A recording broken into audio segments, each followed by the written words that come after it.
তুমি নিজে ব্যথার গন্ধ মাখলা প্রাণ বন্ধু রে, কথা দিয়া কথা রাখল না। কথা দিছিলে আমার হইবা, তুমি আমার হইয়া রইবা।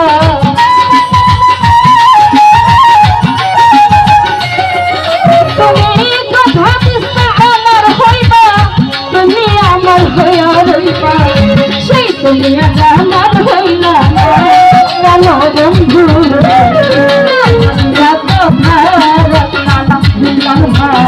কথা দিয়া কথা রাখলাম কেন বন্ধু রে, কথা দিয়া কথা রাখলাম।